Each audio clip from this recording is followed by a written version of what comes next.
Assalamualaikum warahmatullahi wabarakatuh. Waalaikumsalam warahmatullahi wabarakatuh. Baik, untuk hari ini silakan sebelum belajar dipimpin berdoa terlebih dahulu. Duduk. Siap. Siap. Sebelum belajar, mari kita berdoa. Berdoa dimulai.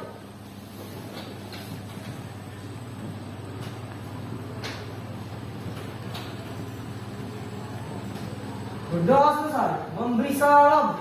Assalamualaikum warahmatullahi wabarakatuh. Waalaikumsalam warahmatullahi wabarakatuh. Apa kabar anak-anak? Baik. Alhamdulillah. Baik. Ada yang sakit? Ada yang sakit hati? Enggak ada ya? Salam enggak ada. Baik. Sakit kantong. Kalau sakit kantong, minta ke orang tua. Ya. Dalam pembelajaran kita kali ini, mudah-mudahan kalian diberikan kesehatan jasmani dan rohani, kemudian dijauhkan dari mara bahaya, termasuk juga penyakit COVID-19. Sudah divaksin semuanya? Sudah. Alhamdulillah, Pak Samsul juga sudah divaksin. Sudah berapa kali? 2. Dua ya. Pak Samsul sudah. Ada yang 3 kali? 5. Baik. Pelajaran kemarin kita membahas tentang apa? Tentang tugas guru. Untuk hari ini Pak Samsul akan memberikan materi tentang pentingnya bimbingan dan konseling bagi sekolah Madrasah Tsanawiyah Negeri 5 Serang dan juga khususnya buat kalian nih peserta didiknya. Ya, nanti Bapak akan memberikan sebuah video yang amati dan cermati. Nanti Bapak minta pendapat kalian. Paham ya? Untuk hari ini siapa yang tidak hadir? Hadir semua. Hadir semua. Alhamdulillah. Baik, tujuannya apa? Pak Samsul memberikan layanan bimbingan konseling, urgensi bimbingan konseling bagi kalian ya, serta didik. Jadi dengan materi ini mudah-mudahan kalian paham tentang kegunaan bimbingan konseling bagi diri setiap peserta didik. Nah, jadi pentingnya bimbingan dan konseling. Jangan sampai nanti bimbingan konseling dianggap sebagai polisi sekolah yang marah-marahin kalian, ya, yang ngejewer. Ada nggak yang ngejewer? Nggak ada yang ngejewer. Tujuannya selanjutnya mudah-mudahan dengan adanya bimbingan konseling kalian bisa belajar secara optimal. Kalau ada permasalahan, silahkan bisa mendatangi guru BK. Untuk apa? Untuk curhat, untuk mencari solusi. Karena kita ini setiap manusia sudah barang tentu punya yang namanya masalah. Bapak juga punya masalah sendiri, kalian juga punya masalah sendiri. Masalah itu ada sedang, ada ringan, bahkan ada masalah yang berat yang butuh penanganan. Jadi dengan adanya guru BK di sini, ada BK di Madrasah Tsanawiyah Negeri Serang ini, mudah-mudahan jika ada permasalahan yang kalian alami, bisa kalian curahkan ke guru BK. Paham ya? Baik, untuk selanjutnya silakan simak video tentang guru BK.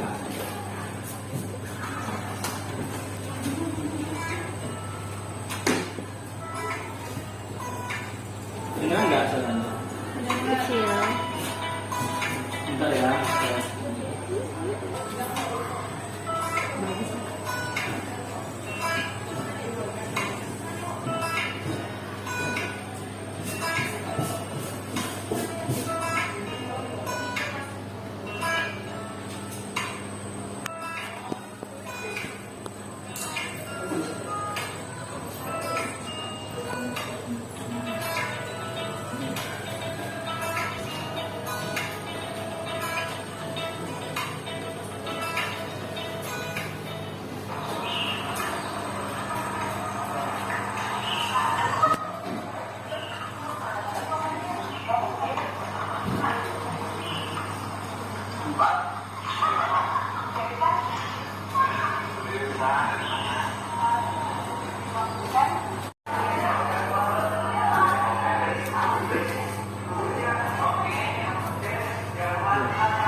menjelaskan alur ceritanya dari awal sampai akhir. Siapa? Kamu nggak? Ya. Intinya menjelaskan kalau guru itu tokoh sekolah yang akan cuma marah-marahin doang, Iya. bisa jadi curhat, Terus? terus solusi buat masalah-masalah kalian. Pokoknya bukan polisi sekolah. Bimbingan, memberikan bimbingan kan? Bimbingan apa aja di situ? Dengan kelompok, Kelompok. pribadi, Terus apa lagi? individu. Individu. Bagaimana sikap guru BK tadi? Apa? Sama. Asik. Apa lagi? Ramah. Apa lagi? Baik. Baik. Menyenangkan nggak? Ya. Enggak. Siswanya duduk, bagaimana sikap guru BK-nya? Santai. Santai. Terus apa lagi? Menanyakan nyaman atau tidak. Oh, luar biasa ya. Jadi sebenarnya guru BK itu ya itu tadi mengesankan, benar nggak? Asik katanya. Nah, Bapak tanya, di benak kalian nih awalnya guru BK itu seperti apa? Serem. Terus apa lagi?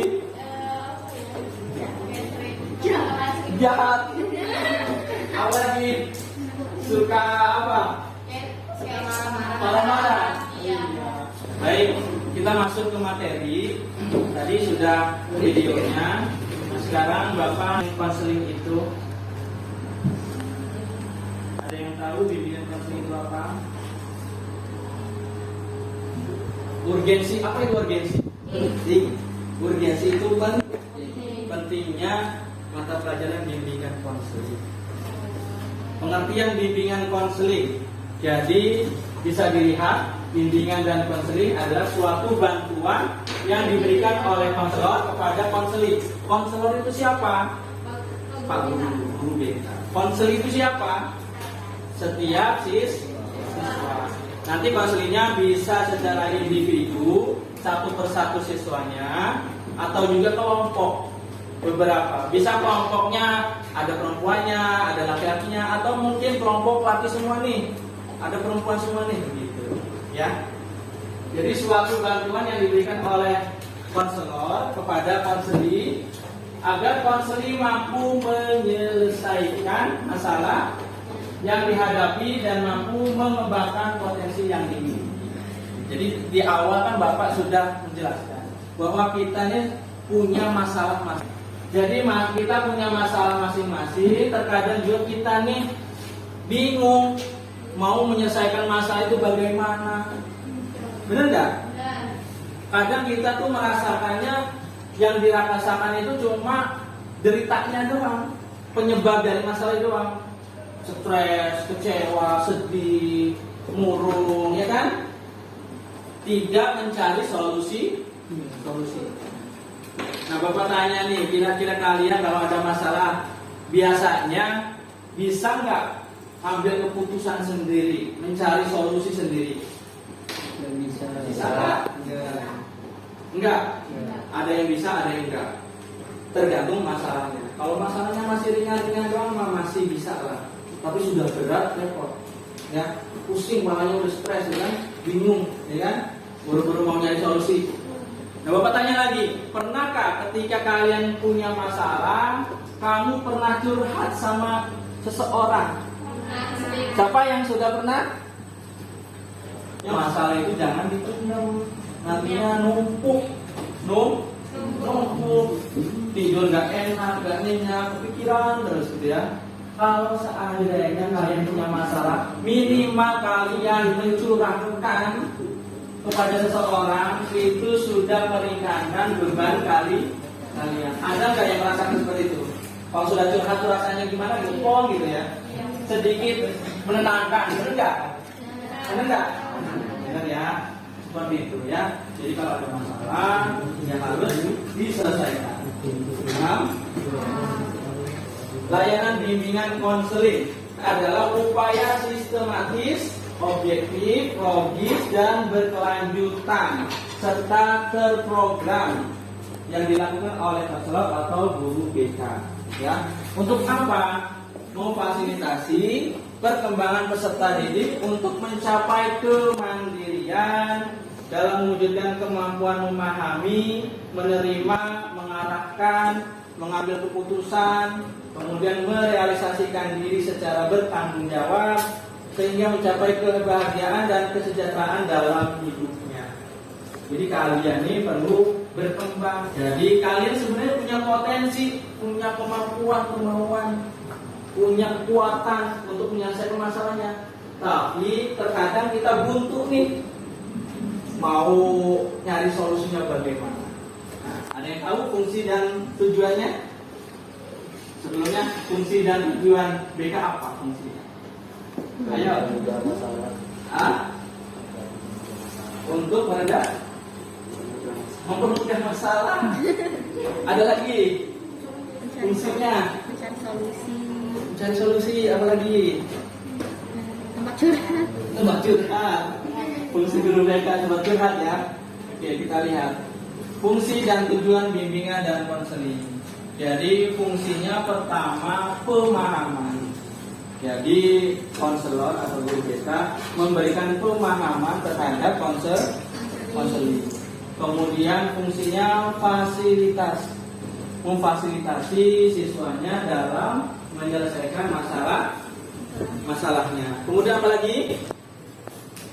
Penyelesaian ya. Kemudian ada juga penyaluran, adaptasi, pencegahan, perbaikan dan penyembuhan. Nah, termasuk juga perbaikan dan penyembuhan. Kalian nih yang suka ngerokok, siapa yang suka ngerokok? Wahyu, harus diberikan konseling ini. Biar apa? Biar sembuh dari penyakit rokoknya. Karena pemeliharaan, pengembangan dan advokasi. Selanjutnya tujuan bimbingan konseling. Coba apa di situ? Tujuan bimbingan konseling secara umum, kebaca nggak? Membantu peserta didik atau konseling agar dapat mencapai kemenangan dalam kehidupannya serta menjalankan tugas-tugas perkembangannya yang aspek pribadi, sosial, belajar, karir secara utuh dan optimal. guru BK itu membantu siswanya atau konseli agar mencapai kematangan dan kemandirian. Dalam setiap usia itu ada namanya tugas perkembangan. Ada peran, ada tugas, ada tanggung jawab. Ya, kalau sekarang tugasnya apa? Ya, tugas perkembangannya secara pribadi harus tahu dan mengerti saya ini kelebihan saya ini apa, kekurangan saya ini apa. Itu secara pribadi. Juga memahami kejiwaan sendiri. Ya, yang memahami kejiwaan sendiri itu siapa? Orang lain atau diri sendiri? Diri sendiri. Jangan orang lain disuruh mengerti diri saya, sedangkan diri kita sendiri nggak mengerti siapa saya, kan gitu. Ya, benar nggak? Tujuan yang putus apa? Memahami dan mengenali diri dan lingkungannya. Terus apa lagi? Yang lagi Bang? Yang khusus kebaca nggak? Memahami dan menerima diri dan Lingkungan. yang kedua merencanakan kegiatan. Yang ketiga mengembangkan potensinya secara optimal. Kemudian menyelesaikan diri dengan lingkungan dan sebagainya. Ya, seperti itu. Artinya kita ini perlu memahami dan menerima diri dan lingkungannya. Ada asas, ya, ada dasarnya. Yang pertama itu kerahasiaan. Kesukarelaan. Jadi terbuka, saling terbuka. Kemudian keaktifan. Kemudian ada prinsip bimbingan konseling BK bagi semua peserta didik dan tidak diskriminasi. Kemudian BK juga sebagai proses individuasi. Kemudian menekankan nilai-nilai positif. Jadi nanti Pak Samsul juga nih sebagai konselor memberikan nilai-nilai positif dari beberapa permasalahan, diambil hikmah dari masalah itu terjadi kenapa, diambil hikmahnya yang positif, kemudian diterapkan. Selanjutnya sasaran bimbingan dan konseling.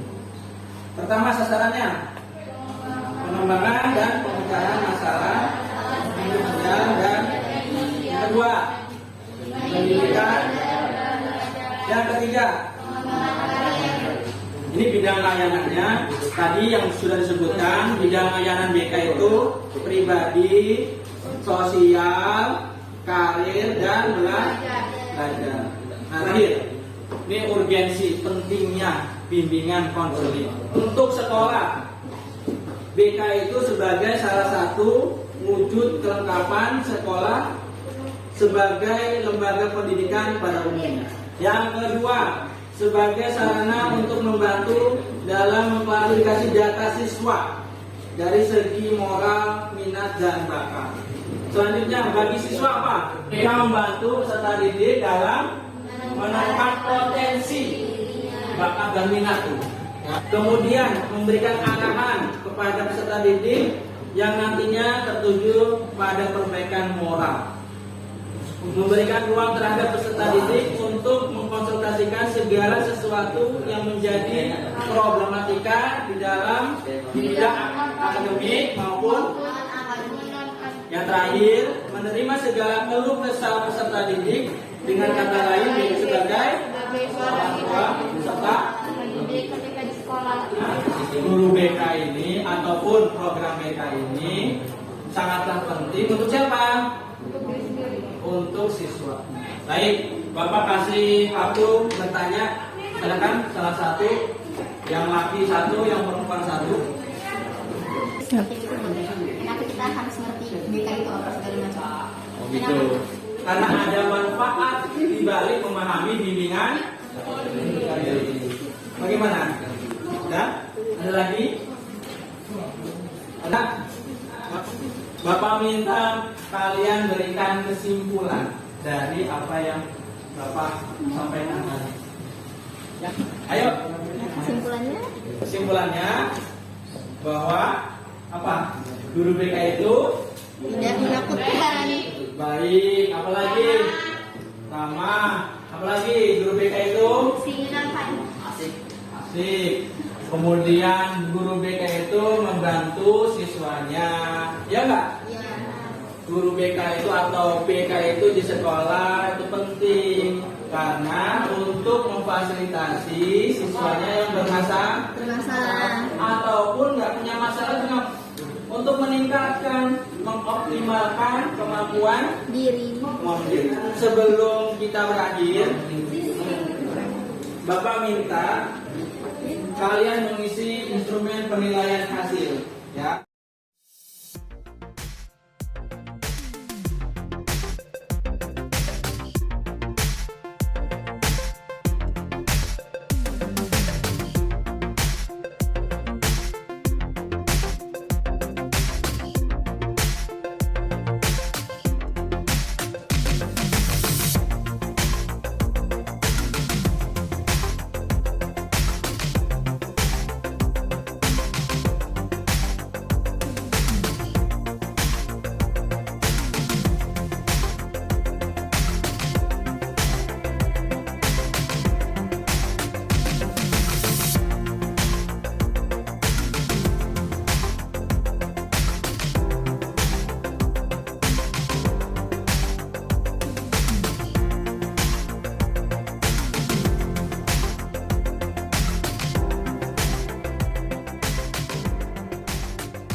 Sebelum berakhir, terima kasih sudah mengikuti pelajaran kita kali ini.